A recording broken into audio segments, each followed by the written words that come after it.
नमस्कार दोस्तों, स्वागत है आपका आज के मुख्य समाचार में, जिसमें सबसे पहली और बड़ी खबर में आपको बताएंगे कि कर्नाटक के चुनाव के बीच मध्य प्रदेश में बीजेपी को झटका, पार्टी में फूट के संकेत और शिवराज को लग सकता है बड़ा झटका। दूसरी खबर में जिक्र होगा कि सरकार ने संसद नहीं चलने दी, कांग्रेस अध्यक्ष मल्लिकार्जुन खड़गे ने केंद्र सरकार पर लगाया आरोप।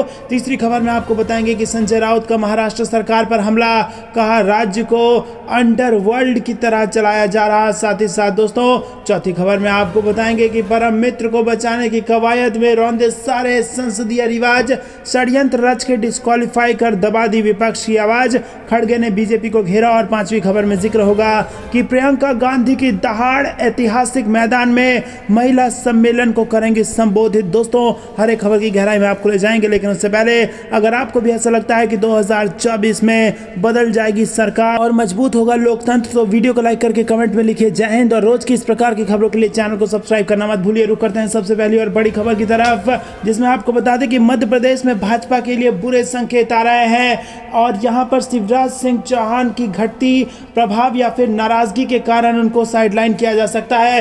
असमंजस में है बीजेपी। जी हां दोस्तों, आपको बता दें कि मध्य प्रदेश में खुद को असमंजस की स्थिति में बीजेपी पा रही है और साल के अंत में यहां विधानसभा चुनाव होने हैं। और इस बीच पार्टी में इस बात पर आम सहमति है कि वो मौजूदा मुख्यमंत्री शिवराज के नेतृत्व में सत्ता बरकरार रखने की उम्मीद नहीं है। जी हां दोस्तों, आपको बता दें कि मौजूदा मुख्यमंत्री शिवराज चौहान के नेतृत्व में नहीं है ये उम्मीद कि इन्हीं के नेतृत्व में चुनाव लड़ा जाएगा।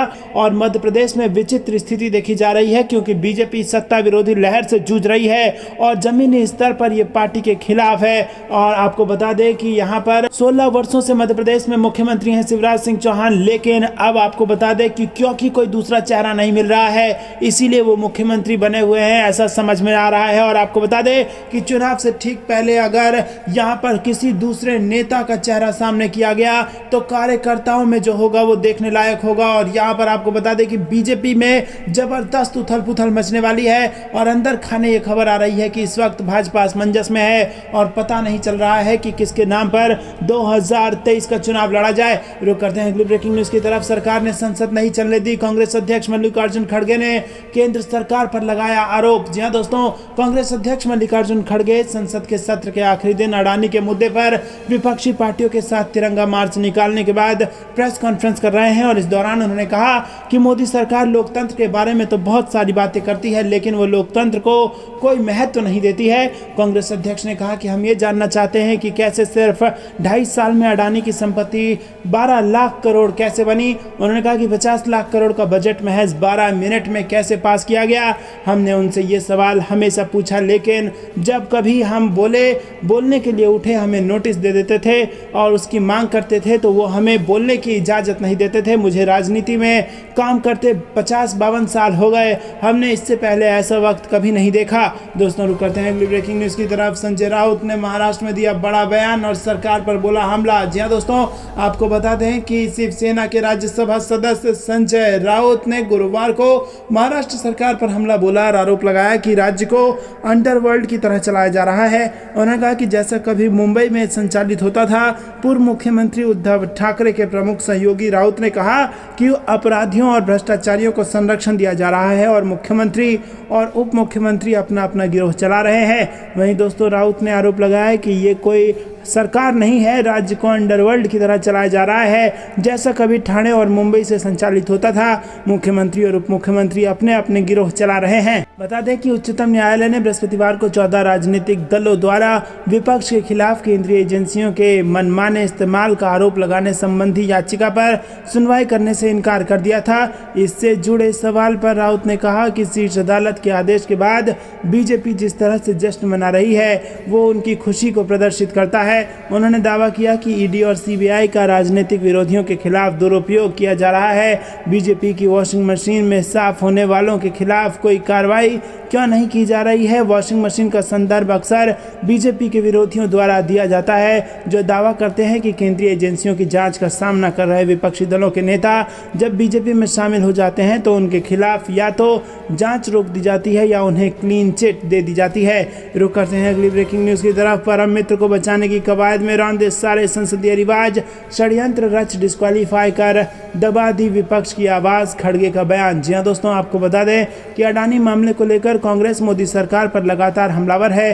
पार्टी जेपीसी जांच की मांग कर रही है और कांग्रेस अध्यक्ष मल्लिकार्जुन खड़गे से लेकर राहुल गांधी और पार्टी के तमाम नेता अडानी के मुद्दे पर केंद्र से सवाल कर रहे हैं। पार्टी की मांग है कि पीएम मोदी अपने विदेश यात्रा के दौरान अडानी कितनी बार साथ ले गए और अडानी किन किन देशों के प्रधानमंत्रियों और उद्योगपतियों से मिले, इस पर चर्चा होनी चाहिए। इसी मुद्दे पर कांग्रेस अध्यक्ष ने गुरुवार को एक कविता के जरिए मोदी सरकार पर हमला बोला और कहा कि मोदी जी बातें मत बनाइए, भ्रष्टाचार की जांच करवाइए, जेपीसी जांच बिठाइए। खड़गे ने ट्वीट कर लिखा कि देश के इतिहास में ऐसा पहली बार हुआ, सत्ता पक्ष ने संसद को ठप्प कर लोकतंत्र की हत्या की, परम मित्र को बचाने की कवायद में सारे रिवाज तोड़ दिए, षड्यंत्र रच के डिस्क्वालीफाई कर दबा दी विपक्ष की आवाज। मोदी जी बात मत बनाइए, भ्रष्टाचार की जांच करवाइए, जेपीसी की जांच बिठाइए। तो दोस्तों, इस ट्वीट से बीजेपी को लगी है बड़ी मिर्ची। रुक करते हैं अगली ब्रेकिंग न्यूज की तरफ, जो कि छत्तीसगढ़ से आ रही है। पहली बार बस्तर आएंगी प्रियंका गांधी,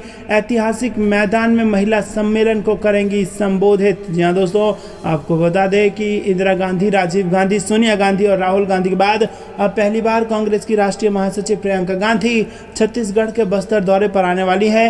प्रियंका गांधी के बस्तर प्रवास को देखते हुए प्रदेश और बस्तर कांग्रेस कमेटी अभी से तैयारियों में जुट गई है। संभावित कार्यक्रम के तहत आगामी 12 अप्रैल को प्रियंका गांधी बस्तर पहुंचेंगी और यहां शहर के ऐतिहासिक लालबाग मैदान में आम सभा को संबोधित करने के साथ महिला सम्मेलन में भी शामिल होंगी। प्रियंका गांधी के बस्तर प्रवास को लेकर खुद तैयारियों की कमान मुख्यमंत्री ने अपने हाथों में ले रखी है और इसीलिए शुक्रवार को प्रदेश के मुख्यमंत्री भूपेश बघेल भी बस्तर पहुंचे और यहां कांग्रेसी नेताओं के साथ बस्तर संभाग के सभी 12 विधायकों के साथ बैठक करेंगे।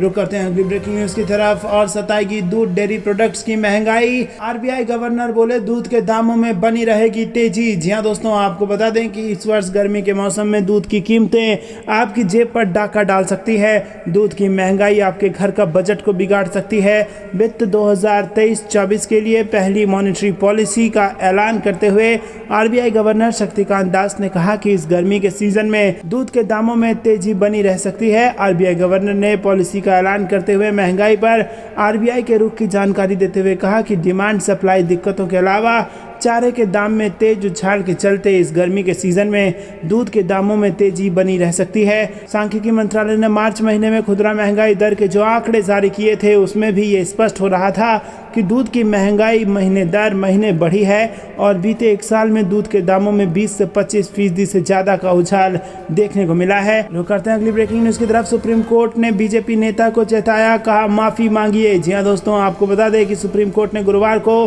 बीजेपी वकील और उत्तर प्रदेश इकाई के प्रवक्ता प्रशांत कुमार उमराव को चेताया है और अदालत ने उन्हें तमिलनाडु में बिहार के प्रवासी श्रमिकों पर हमले के बारे में झूठी सूचना फैलाने के आरोप पर कहा कि उन्हें अधिक जिम्मेदार होना चाहिए। अदालत ने उन्हें माफी मांगने के लिए कहा है। जस्टिस BR गवई और जस्टिस पंकज मित्तल ने की बेंच बीजेपी वकील और उत्तर प्रदेश इकाई के प्रवक्ता उमराव पर दायर 2 अलग-अलग याचिकाओं पर सुनवाई कर रही थी। हालांकि बीजेपी नेता को इस शर्त पर ट्रांजिट अग्रिम जमानत दे दी है कि वो अपना मोबाइल नंबर हर समय चालू रखेंगे और तमिलनाडु पुलिस को अपनी लाइव गूगल पिन लोकेशन भेजेंगे। रुक करते हैं अगली ब्रेकिंग न्यूज की तरफ। संसद के अंतिम दिन सदन से सड़क तक हंगामा।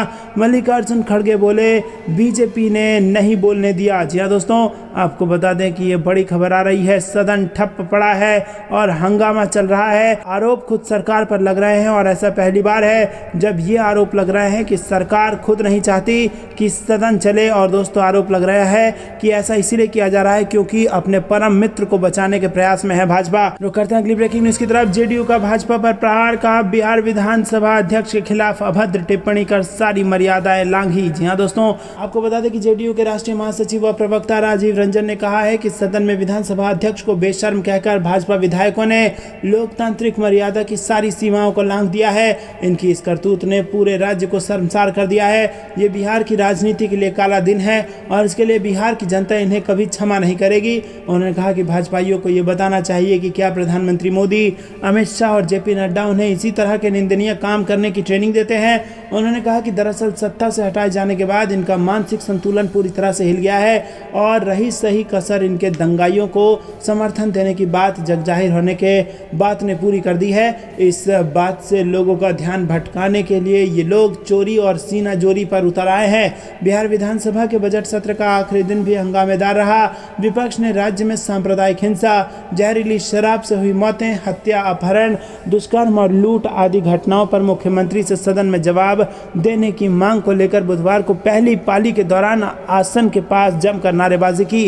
रुक करते हैं अगली ब्रेकिंग न्यूज की तरफ। एसएससी पेपर लीक मामले में तेलंगाना बीजेपी अध्यक्ष गिरफ्तार, बीजेपी का विरोध। जी हां दोस्तों, आपको बता दें कि एसएससी पेपर लीक मामले में तेलंगाना बीजेपी के अध्यक्ष और सांसद बंदी संजय कुमार को गिरफ्तार कर लिया गया है। जी हां दोस्तों, यहां पर बुधवार को गिरफ्तारी से कुछ घंटे पहले बंदी संजय को उनके करीमनगर स्थित आवास से तेलंगाना पुलिस ने हिरासत में लिया था और उधर बंदी संजय की गिरफ्तारी को लेकर भाजपा कार्यकर्ताओं और नेताओं में जबरदस्त सन्नाटा देखने को मिल रहा है। जानकारी के मुताबिक संजय की गिरफ्तारी से पहले पुलिस की टीम उन्हें मेडिकल जांच के लिए वहां अस्पताल ले गई और बीजेपी कार्यकर्ताओं ने यहां पर विरोध किया, लेकिन उसके बाद पुलिस ने कार्यकर्ताओं पर लाठी चार्ज कर दिया और उसके बाद से बीजेपी में सन्नाटा है। और आपको बता दें कि बड़े नेता गिरफ्तार हो चुके हैं। एसएससी पेपर लीक का है मामला। तो दोस्तों, क्या अब इनको भी होगी 2 साल से ज्यादा की सजा और क्या इनकी भी हो जाएगी सदस्यता रद्द? कमेंट में जरूर बताइए। रुक करते हैं अगली ब्रेकिंग न्यूज की तरफ।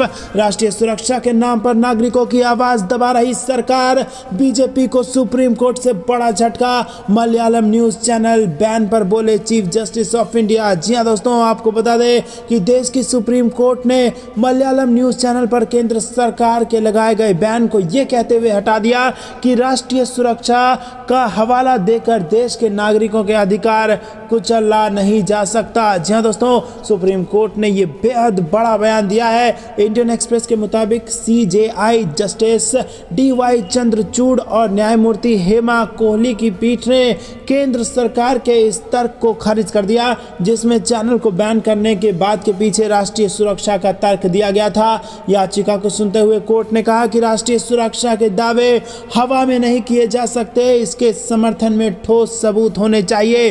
कोर्ट ने अपने फैसले में कहा कि सरकार नागरिकों को उनके अधिकारों से वंचित करने के लिए राष्ट्रीय सुरक्षा की दलील का इस्तेमाल कर रही है। उसका ये रुख कानून के शासन के लिहाज से गलत है। तो दोस्तों, रूल ऑफ लॉ के खिलाफ बताया है सरकार का ये रुख, जिसके बाद से इसको बड़ा बयान के रूप में देखा जा रहा है। आईना दिखाने का काम किया है सुप्रीम कोर्ट ने और कहा है कि सरकार हवा में बात नहीं कर सकती, हवा में ये नहीं कह सकती कि राष्ट्रीय सुरक्षा को खतरा था इसीलिए किसी न्यूज़ चैनल को बंद कर दिया।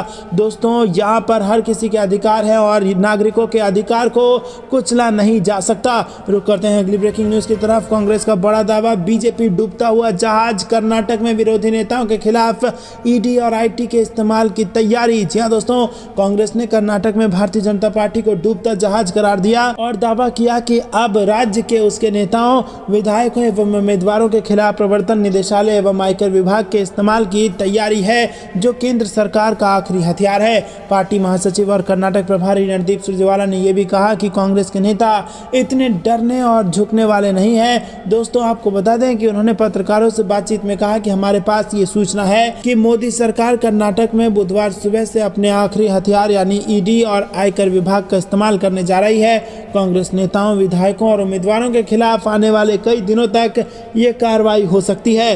दोस्तों, रुक करते हैं अगली ब्रेकिंग न्यूज की तरफ, जो कि बिहार के दंगों से आ रही है। 2017 में कितनों को अमित शाह ने उल्टा लटकाया। दंगाइयों पर अमित शाह के बयान को लेकर सीएम नीतीश कुमार ने पूछा सवाल। जी हां दोस्तों, आपको बता दें कि बिहार में रामनवमी जुलूस के बाद भड़की सांप्रदायिक हिंसा को लेकर बिहार के मुख्यमंत्री नीतीश कुमार ने भाजपा पर निशाना साधा है। उन्होंने बुधवार को दावा किया कि अब राज्य में हर जगह शांति है और अशांति जानबूझकर एक साजिश के तहत पैदा की गई थी। उन्होंने लिखा कि हम दोनों स्थानों पर स्थिति पर नजर रख रहे हैं। ये प्रशासन की विफलता नहीं थी, कुछ लोगों ने साजिश के तहत जानबूझकर यह अशांति पैदा की है।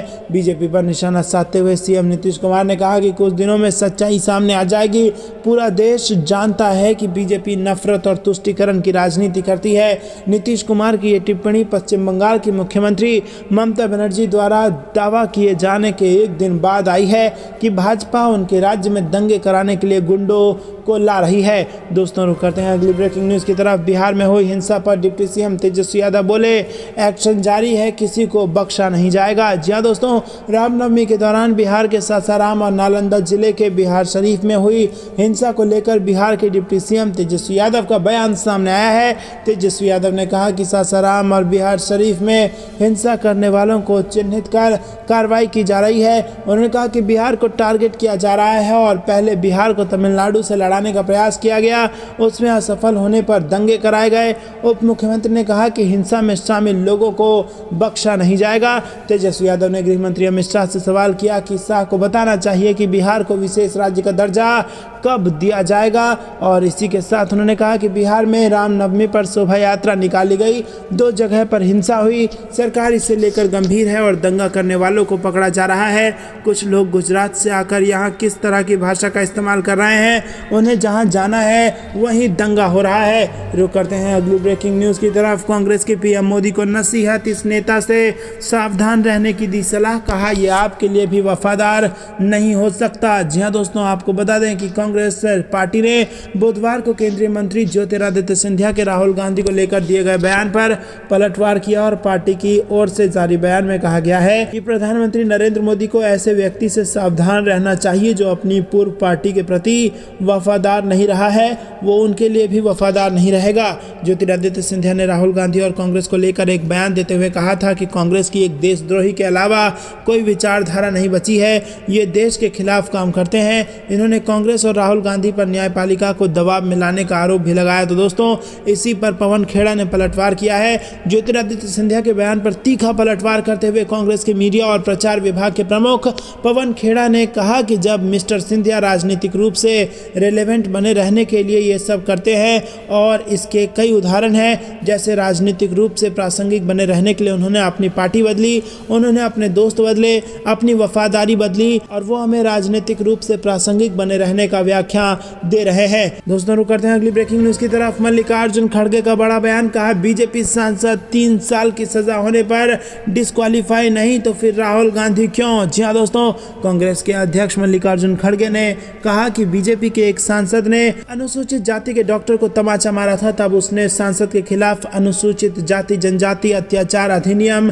के तहत केस रजिस्टर कराया था और इस केस में बीजेपी सांसद को 3 साल की सजा हुई थी, लेकिन वो डिस्क्वालीफाई नहीं हुआ। उन्होंने कहा कि बीजेपी का सांसद 16 दिन के बाद स्टे लेकर फिर वापस लोकसभा आ सकता है, लेकिन राहुल गांधी जी को जब डिफेमेशन केस में 2 साल की सजा हुई होती है तो वो लाइटनिंग स्पीड में डिस्क्वालिफिकेशन हो जाता है। इससे आप अंदाज़ा लगाइए कि सरकार किस ढंग से कानून अपने हाथ में लेकर लोगों को डिस्क्वालीफाई कर रही है, उनका मुंह बंद कर रही है और खासकर राहुल गांधी जो खुलकर बोलते हैं उनकी आवाज़ बंद करने की पूरी कोशिश कर रही है। कांग्रेस अध्यक्ष ने कहा कि हमारी जो मुहिम है, लड़ाई है, वो जारी रहेगी। कांग्रेस गुजरात के नेताओं ने इसकी शिकायत की थी लेकिन कोई कार्रवाई नहीं हुई। रुक करते हैं अगली ब्रेकिंग न्यूज़ की तरफ। इतिहास में तोड़ने मड़ोड़ने वाले खुद इतिहास के कूड़ेदान में पहुंच जाते हैं, कांग्रेस ने फिर बीजेपी को घेरा। जी हाँ दोस्तों, कांग्रेस ने एनसीईआरटी की राजनीति विज्ञान की किताब से कुछ संदर्भों को हटाए जाने को लेकर बुधवार को केंद्र सरकार पर निशाना साधा और कहा कि इतिहास को तोड़ने मरोड़ने का प्रयास करने वाले खुद इतिहास के कूड़ेदान में पहुंच जाते हैं। पार्टी अध्यक्ष मल्लिकार्जुन खड़गे ने कहा कि भारतीय जनता पार्टी और राष्ट्रीय स्वयंसेवक संघ जितना भी प्रयास कर ले, लेकिन इतिहास बदलने वाला नहीं है। उन्होंने कहा कि आप पुस्तकों में चीजों को बदल सकते हो लेकिन इतिहास नहीं बदल सकते। भाजपा और आरएसएस के लोग कितना भी प्रयास कर ले, इतिहास नहीं मिटने वाला है। पार्टी महासचिव जयराम रमेश ने ट्वीट किया कि प्रतिशोध की भावना के साथ इतिहास बदला जा रहा है। रुक करते हैं अगली ब्रेकिंग न्यूज़ की तरफ, जो कि मध्य प्रदेश से आ रही है। जी हाँ दोस्तों, आपको बता दें कि मध्य प्रदेश में चुनाव है बेहद निकट और ऐसे में बीजेपी में सेंध लगा दी है कमलनाथ ने और कमलनाथ ने बड़ा दावा किया है और कमलनाथ ने ये कहा है कि बीजेपी के दर्जनों से ज़्यादा नेता मुझसे अकेले में मिलना चाहते हैं। जी हाँ दोस्तों, जब चाहें कमलनाथ तब मध्य प्रदेश में हो जाए खेला, क्योंकि यहाँ पर बड़ी खबर आ रही है। आपको बता दें कि मध्य प्रदेश की जनता ने कांग्रेस पर अपना भरोसा दिखाया था, कांग्रेस की सरकार बनाई थी, लेकिन कांग्रेस की पार्टी को तोड़ दिया गया। ज्योतिरादित्य सिंधिया अपने साथ कुछ एमएलए लेकर चले गए, जिसके बाद बीजेपी की सरकार बनी। लेकिन अब ऐसी खबर आ रही है कि बीजेपी के कई सारे नेता, कई सारे एमएलए कमलनाथ के संपर्क में बताए जा रहे हैं और कमलनाथ कह रहे हैं कि वो मुझसे गुप्त में मिलना चाहते हैं। दोस्तों रुक करते हैं अगली ब्रेकिंग न्यूज की तरफ, जो कि कर्नाटक से आ रही है। भाजपा को यहां भी लगा बड़ा झटका और बड़े नेता पद से देंगे इस्तीफा। जी हां दोस्तों, आपको बता दें कर्नाटक विधानसभा चुनाव का बिगुल बज चुका है। बीजेपी, कांग्रेस और जेडीएस पार्टियां जिनके बीच इस चुनाव में मुकाबला होने वाला है, वो अपने उम्मीदवारों की लिस्ट फाइनल करने में जुटी हुई है। बीजेपी ने उम्मीदवारों की लिस्ट 8 अप्रैल के बाद ही शेयर करने का ऐलान किया है और इसी बीच बीजेपी एमएलसी आयानूर मंजुनाथ ने खुलासा किया है कि वो इस चुनाव को लड़ने के लिए कर्नाटक विधान परिषद के सदस्य के पद से इस्तीफा देंगे और इसके साथ ही उन्होंने कहा कि वो शिवमोगा निर्वाचन सीट से चुनाव लड़ेंगे। तो दोस्तों यहाँ पर आपको बता दें कि बीजेपी के बड़े नेता ने कई कार्यकर्ताओं के साथ बीजेपी को बड़ा झटका दे दिया है। रुक करते हैं अगली ब्रेकिंग न्यूज की तरफ। बीजेपी को झटका देंगे मोदी के हनुमान, बिहार में कर देंगे बड़ा खेला, हुआ बड़ा ऐलान। जी दोस्तों, बिहार में लोकसभा चुनाव को लेकर सभी पार्टियों ने तैयारियां तेज कर दी है। केंद्रीय मंत्री अमित शाह के साल 2024 लोकसभा चुनाव में राज्य की सभी 40 सीटों पर चुनाव लड़ने के दावे के बाद अन्य पार्टियों ने भी अपनी तैयारियां तेज कर दी है। जी दोस्तों, जहां पर अमित शाह ने यह दावा कर दिया है कि सभी 40 सीटों पर चुनाव लड़ेंगे बीजेपी की पार्टी। तो दोस्तों यहाँ पर जो सहयोगी दल थे, जो बीजेपी के हनुमान बताए जाते थे, चिराग पासवान, उन्होंने बड़ा इशारा कर दिया है जिससे बीजेपी को बड़ा झटका बिहार की सियासत में लग सकता है और बीजेपी के साथ खेला हो सकता है। जी हाँ दोस्तों, आपको क्या कुछ लगता है कमेंट में जरूर बताइए। चिराग पासवान ने मीडिया से कहा है कि आप जानते हैं कि लोक जनशक्ति पार्टी बिहार की हर लोकसभा में यूनिट है और वो काम भी कर रही है। और तो दोस्तों, क्या 40 की 40 सीटों पर एलजेपी भी चुनाव लड़ेगी और क्या इससे बीजेपी के वोट शेयर को होगा नुकसान? कमेंट में जरूर बताइएगा। वीडियो लाइक करना मत भूलिए।